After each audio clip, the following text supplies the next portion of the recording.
കൊച്ചിയിൽ ജിജീഷ് ഇങ്ങനെ തയ്യാറായിരിക്കുകയാണ്. ഒരു പ്രധാനപ്പെട്ട വാർത്തയിലേക്ക് പോകാം.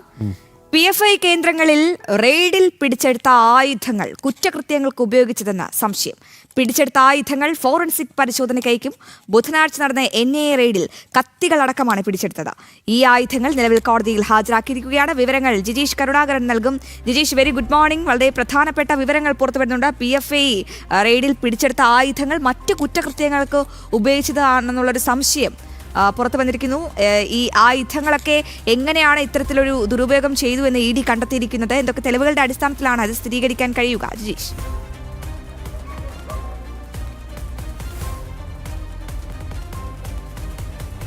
Good morning Aishwari. Good morning Anil Nambiar.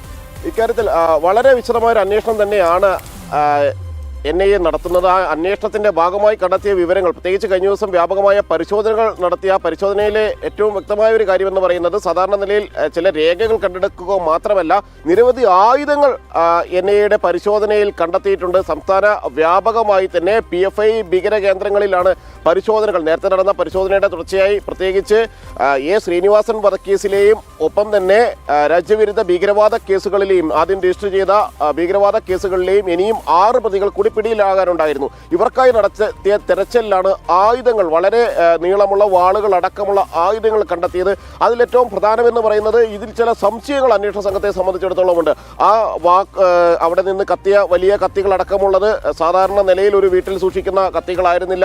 അതുകൊണ്ട് തന്നെയാണ് അന്വേഷണ സംഘം അത് പിടിച്ചെടുത്തത്. അതിൽ രക്തക്കറകൾ ഉണ്ടോ എന്ന ഒരു സംശയം അന്വേഷണ സംഘത്തെ സംബന്ധിച്ചിടത്തോളം ഉണ്ട്. അതുകൊണ്ട് തന്നെ ഇത് സൈബർ കൃത്യമായി തന്നെയുള്ള ഫോറൻസിക് പരിശോധനയിലേക്ക് കൊണ്ടുപോവുക എന്നതാണ് അന്വേഷണ സംഘം ഉദ്ദേശിക്കുന്നത്. നിലവിൽ അത് ഇന്നലെ കോടതിയിൽ ഹാജരാക്കി. കലൂർ NIA കോടതിയിലാണ് ഈ ആയുധങ്ങളെല്ലാം തന്നെ ഹാജരാക്കിയിരിക്കുന്നത്. ഇനി കോടതിയുടെ അനുമതിയോടെ തിരുവനന്തപുരത്തെ ഫോറൻസിക് ലാബിൽ അത് എത്തിച്ച് പരിശോധന നടത്തും. പ്രധാനമായും അന്വേഷണ സംഘത്തിന് അറിയേണ്ടത് അതിൽ മനുഷ്യരക്തം ഉണ്ടോ, ആരെങ്കിലും കൃത്യത്തിന് കൊലപാതകത്തിനോ ആക്രമണങ്ങൾക്കോ ഉപയോഗിച്ചതിന് ശേഷം കൊണ്ടുവന്നു വെച്ചതാണോ ആ ആയുധങ്ങൾ എന്ന കാര്യമാണ് പ്രധാനമായും NIA പരിശോധിക്കുന്ന ഒരു കാര്യം. ഒരു കാര്യം, അതായത് PFIയെ കേന്ദ്രം നിരോധിച്ചു, എന്നിട്ടും രഹസ്യമായിട്ട് പോപ്പുലർ ഫ്രണ്ട് ഓഫ് ഇന്ത്യയുടെ പ്രവർത്തനം കേരളത്തിൽ സജീവമാണ് എന്നല്ലേ മനസ്സിലാക്കേണ്ടത്? കാരണം ഇപ്പോഴും അവർ ഇസ്ലാമിക രാഷ്ട്രം ഉണ്ടാക്കാനുള്ള തീവ്ര ശ്രമത്തിലാണ്. മാത്രമല്ല, രാഷ്ട്രീയ പ്രതിയോഗികളെ ഉന്മൂലനം ചെയ്യാനുള്ള പദ്ധതികൾ ആസൂത്രണം ചെയ്യുന്നു, ആവിഷ്കരിക്കുന്നു. അതുമായി ബന്ധപ്പെട്ട രേഖകൾ ഒക്കെ കഴിഞ്ഞ ദിവസം നടന്ന റെയ്ഡിൽ അത് കണ്ടെടുത്തിട്ടുണ്ട്. അപ്പോൾ ഇപ്പോഴും നിരോധിക്കപ്പെട്ടതിന് ശേഷവും ഒരു സംഘടന രഹസ്യമായിട്ട് അതിൻ്റെ പ്രവർത്തനം മുന്നോട്ട് കൊണ്ടുപോകുന്നു, അതും ഈ കേരളത്തിൽ. അപ്പോൾ സ്വാഭാവികമായി കേരളത്തിലെ ആഭ്യന്തര വകുപ്പ്, കേരളത്തിലെ ഇൻ്റലിജൻസ് ഒരു പരാജയം തന്നെയാണ് എന്നല്ലേ നമ്മൾ മനസ്സിലാക്കേണ്ടത്?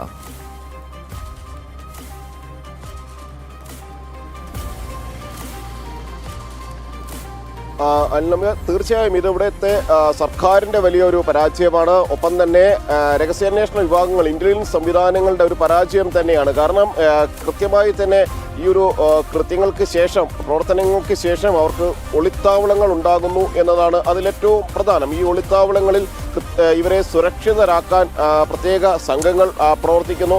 ഈ കൃത്യങ്ങൾക്ക് ശേഷം ആ ഒളിസങ്കേതങ്ങളിലേക്ക് ആളുകൾ മാറുന്നു എന്നതാണ്.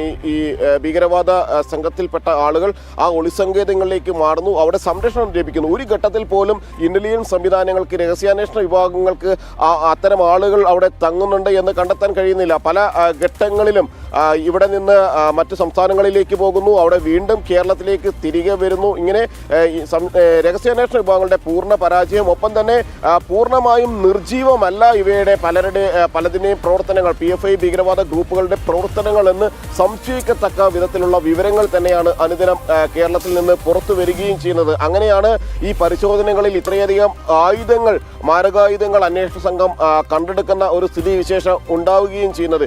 ഇപ്പോഴും ഇവർക്ക് പ്രവർത്തിക്കുന്നതിന് വേണ്ടി ചില കേന്ദ്രങ്ങളുണ്ട്, ആയുധ പരിശീലന കേന്ദ്രങ്ങളുണ്ട്. നേരത്തെ മുഹമ്മദ് മുബാറക് എന്നയാൾ അറസ്റ്റിലായിരുന്നു. ഇയാൾ ആയുധ പരിശീലകരിൽ ഏറ്റവും പ്രധാനപ്പെട്ട ആളായിരുന്നു ഈ പരിശീലനം നൽകുന്ന കാര്യത്തിൽ. മാത്രമല്ല പ്രത്യേക വിങ്ങുകളാണ് പ്രവർത്തിച്ചിരുന്നത്. അത് ഒരിക്കൽ കൂടി NIA കഴിഞ്ഞ ദിവസം നടത്തിയ റെയ്ഡിന് ശേഷമുള്ള വാർത്താക്കുറിപ്പിലടക്കം വ്യക്തമാക്കുകയും ചെയ്യുന്നുണ്ട്.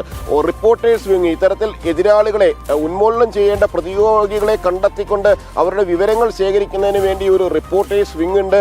അവർക്കെതിരായ ആക്രമണ പദ്ധതികൾ നടപ്പിലാക്കുന്നതിന് വേണ്ടി ഒരു ഹിറ്റ് ഗ്രൂപ്പ് പ്രവർത്തിച്ചിരുന്നു. ആ ടീമായിരുന്നു നേരിട്ട് ആക്രമണങ്ങൾ നടത്തിയിരുന്നത് എങ്കിൽ അവരെക്കുറിച്ചുള്ള വിവരങ്ങൾ ശേഖരിക്കുക, അവരെ ഉന്മൂലനം ചെയ്യുന്നതിന് വേണ്ടി അവരെ പിന്തുടരുക തുടങ്ങിയ കൃത്യങ്ങൾ റിപ്പോർട്ടേഴ്സ് വിങ്ങും അതിന് ഇടയിൽ മറ്റു ചില ഗ്രൂപ്പുകളും എല്ലാമായി പ്രവർത്തിച്ചിരുന്നു. അങ്ങനെ വിവിധ ഗ്രൂപ്പുകൾ ഈ ആക്രമണ പദ്ധതികൾക്ക് മാത്രമായി പ്രവർത്തിച്ചു എന്ന് മാത്രമല്ല, നേരത്തെ പറഞ്ഞതുപോലെ തന്നെ അതിന്റെ പരിശീലനങ്ങൾ മൃഗങ്ങളെ ആക്രമിച്ചുകൊണ്ടായിരുന്നു. അതിപ്പോഴും ഇത്തരത്തിൽ ഭീകരവാദ ഗ്രൂപ്പുകൾ തുടരുന്നു. അതിന്റെ രഹസ്യ പ്രവർത്തനങ്ങൾ എന്ന് തന്നെ വ്യക്തമാക്കുന്നതാണ് NIA റെയ്ഡിൽ കണ്ടെത്തിയ ആയുധങ്ങൾ അടക്കമുള്ള തെളിവുകൾ.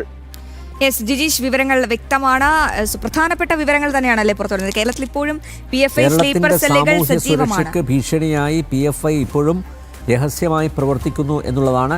കേരളത്തിൽ എന്തിനാണ് സ്പെഷ്യൽ ബ്രാഞ്ച്, കേരളത്തിൽ എന്തിനാണ് ഇന്റലിജൻസ്? അപ്പോൾ നോക്കൂ, ഈ രാഷ്ട്രീയ നേട്ടത്തിനായി, രാഷ്ട്രീയ ലാഭത്തിനായിട്ട് PFI പോലുള്ള വർഗീയ കക്ഷികളുമായിട്ട്, നിരോധിക്കപ്പെട്ട ഒരു സംഘടനയുമായിട്ട് പോലും ഇടത് മുന്നണി കൈകോർക്കുന്നതാണ് നമ്മൾ കണ്ടത്. അല്ലെങ്കിൽ നേരത്തെ തന്നെ റിപ്പോർട്ട് ചെയ്യേണ്ടതാണ്, കേന്ദ്രത്തെ അറിയിക്കേണ്ടത്. ഇതിപ്പം NIA നേരിട്ട് വരേണ്ടി വരുന്ന ഒരു അവസ്ഥയാണ്. കേന്ദ്രത്തെ കൃത്യമായിട്ട് അറിയിക്കണം, ധരിപ്പിക്കണം. ഇവിടുത്തെ വിവരങ്ങൾ അത് കൈമാറേണ്ടതല്ലേ? തീർച്ചയായും. പിന്നെ ഒരു ബ്രഹ്മാസ്ത്രമുണ്ട്, പണം, ഫണ്ടിങ് നല്ല രീതിയിലുണ്ട്. അപ്പോൾ അതൊക്കെ പല രാഷ്ട്രീയ പാർട്ടികൾക്കും ഒരു കണ്ണിൽ കിട്ടുന്നുണ്ട്. ആ ഫണ്ടും കിട്ടുന്നുണ്ട്.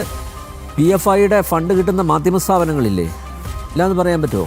ജമാഅത്തെ ഇസ്ലാമി, PFI ഇവരുടെയൊക്കെ ഫണ്ട് കിട്ടുന്ന മാധ്യമ സ്ഥാപനങ്ങളുണ്ട്. അതുകൊണ്ടല്ലേ പലപ്പോഴും ഹൈന്ദവ സമൂഹം നേരിടുന്ന പ്രശ്നങ്ങൾ അത് പലപ്പോഴും തമസ്കരിക്കപ്പെടുന്നത് എന്തുകൊണ്ടാണ്?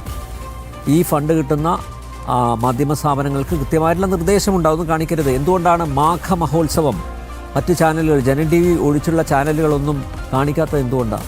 അപ്പോൾ അവിടെയൊക്കെ താല്പര്യങ്ങളുണ്ട്. ഇത്തരം സംഘടനകളുടെ, നിരോധിക്കപ്പെട്ട സംഘടനകളുടെ ഇടപെടൽ അത് മാധ്യമ സ്ഥാപനങ്ങളിലുണ്ട്. ആ ഒരു ലോബി വളരെ ശക്തമായിട്ട് ബഹുഭൂരിപക്ഷം മാധ്യമ സ്ഥാപനങ്ങളിലുണ്ട്.